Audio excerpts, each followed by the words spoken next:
Monsieur Kourouma, bonsoir. Bonsoir. Gardez bien le micro, bonsoir. Bonsoir à vos millions d'auditeurs et de téléspectateurs.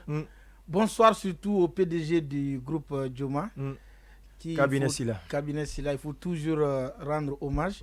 D'autres ont pris leur argent pour aller investir ailleurs. Mais au moins lui, il a investi ici pour que nous puissions parler. Pour que nous autres puissions avoir de l'emploi. Exactement. Donc je lui dis bonsoir. Et bonsoir à tous les travailleurs du groupe Joma. Merci. Alors nous commentons l'actualité sociopolitique.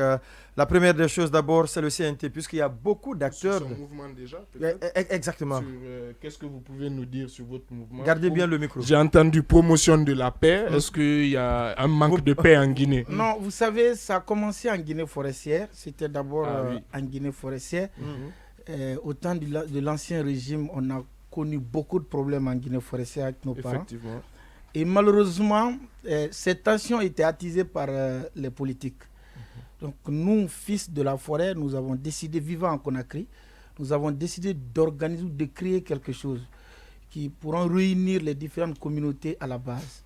Donc c'est ainsi que nous avons créé beaucoup d'associations et d'ONG se sont réunies pour créer une synergie que nous avons appelée Synergie des jeunes leaders pour la promotion de la paix en Guinée forestière. Et cette synergie nous a permis d'aller travailler en profondeur. Et ça nous a permis aussi de créer beaucoup de choses, de réunir les jeunes autour des groupements d'intérêt économique. Et jusqu'à présent, cette synergie marche bien en Guinée forestière. Et nous avons décidé maintenant de nationaliser la synergie. Voilà, parlant de la paix, puisque vous évoluez dans ce sens, quelle lecture faites-vous aujourd'hui de ce forum qui a été lancé au niveau du CNT, Conseil national de la transition, forum national, je pense, pour interreligieux, autant pour moi, pour la paix? Je crois que tout tourne autour, on va dire qu'il faut faire des bénédictions pour le pays, il faut faire des bénédictions pour les autorités, mais la question est de savoir, est-ce qu'au jour d'aujourd'hui, c'est ça que nous avons besoin? Est-ce que nous avons besoin de ça aujourd'hui? Quelle est votre réponse? Puisque depuis l'indépendance, on ne fait que faire des bénédictions dans ce pays. Mais pourquoi ça ne marche pas? Il faut continuer toujours à faire des bénédictions. Non, écoutez, on ne cesse de faire des bénédictions. Oui, ça nous évite le plus, mais pourquoi? Pourquoi il faut toujours continuer à faire des bénédictions? Peut-être que les bénédictions n'ont pas apporté grand-chose, mais il faut continuer toujours à faire des bénédictions. C'est parce que les cœurs ne sont pas propres. C'est ça le problème. Et l'intention compte beaucoup. Et l'intention, c'est ce qui compte pour les bénédictions. C'est pourquoi ça ne marche pas. Non, s'il vous plaît, c'est pas la théologie. Je suis en train de venir. Aujourd'hui, on a un problème.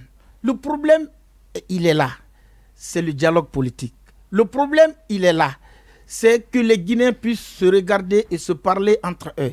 Alors, pourquoi ne pas commencer par ça d'abord? Aujourd'hui, il y a un statu quo pratiquement qui gère dans ce... Et je l'ai dit à la prise du pouvoir par le CNRD.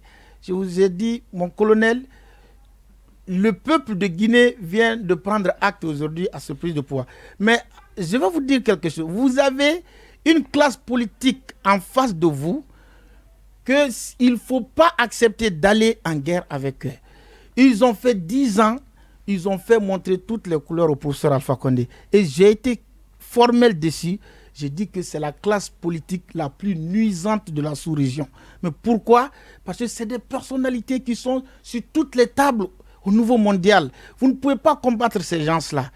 Si vous voulez les combattre, il faut dialoguer. Si vous voulez les combattre, mettre la loi, mais ne mettez pas la passion. Si vous mettez la passion pour les combattre, vous allez échouer. Et vous pensez que c'est le cas actuellement? Vous pensez que c'est le cas actuellement? Bien sûr, je pense qu'il y a plus de passion, qu'il y a plus de nerfs dans la manière de faire que de loi. Et ça ne va pas marcher. Alors, vous avez fait beaucoup d'activités à l'intérieur du pays, notamment en forêt, mais aujourd'hui, vous décidez de nationaliser vos actions. Ce que je voudrais savoir, c'est lorsque vous êtes parti auprès de ces communautés, quels sont les problèmes qu'elles rencontrent et qui font que parfois il y a des affrontements? D'abord, si vous prenez le cas de Zéro Corée, vous allez voir qu'il y a des problèmes qui n'ont même pas, vous ne savez même pas le problème vient d'où.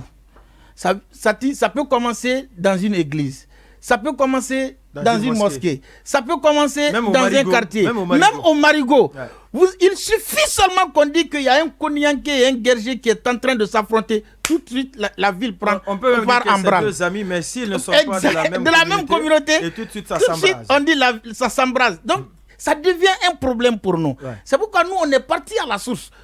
Au moment où les autres sont partis faire les fanfares, réunir les communautés, on est parti voir d'abord les jeunes. Qu'est-ce qu'il faut faire? Puisque le problème criard que la Guinée forestière traverse, c'était la question d'emploi et d'employabilité des jeunes. Rio Tinto est fermé, Nimba est fermé, Vallée est fermé. Donc les jeunes, ça ne travaille pas. Et nous avions des politiciens d'alors, dès qu'ils sentent que leur poste est menacé, ne serait-ce qu'une seule minute, ils vont faire recours à leur communauté. Et j'ai tellement dénoncé ici qu'il n'y avait pas eu de solution. Il a fallu maintenant que nous, jeunes, c'est-à-dire de la forêt vivant à Conakry, nous nous donnons la main et on a trouvé la solution tout de suite. Donc, ce n'est pas difficile. C'est ce problème que nous avons ici aujourd'hui. C'est un problème de confiance. La personne qui vient vers les gens, il faut que cette personne ait une probité morale. Il faut que ce que vous disiez soit en conformité avec ce que vous faites. Si ces deux-là ne sont pas conformes, quel qu'en soit ce que vous allez dire, les gens ne vont pas accepter. On va revenir sur la question de Cheikh.